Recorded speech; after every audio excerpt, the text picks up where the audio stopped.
യോഗം ചെയ്തില്ല. എടാ എങ്ങനെ? ഞാൻ ഉച്ചത് പോടും, എനിക്കിപ്പോ കല്യാണത്തുണ്ട്.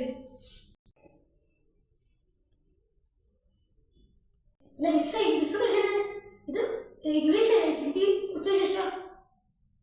എന്റെ വീട് 5 ദിവസമായിട്ട് എടുക്കുക. ഇപ്പൊ തൽക്കാലത്ത് എന്റെ വീട്. അപ്പോൾ ഹോംവർക്ക് ചെയ്ത എല്ലാ മഹാന്മാരും മഹത്തികളും എഴുന്നേറ്റ്. അത് മിസ്, ഞാൻ ഹോംവർക്ക് ചെയ്താൽ മറന്നുപോയി. അത് ഞാൻ ഇംഗ്ലീഷിന്റെ ബുക്ക് എടുത്തു. ഞാൻ പ്രതീക്ഷിച്ച ഞാൻ വിചാരിച്ചത് ഉച്ചക്ക് പോയിട്ട് അത് ബുക്ക് എടുത്ത് വരാൻ വിചാരിച്ചു.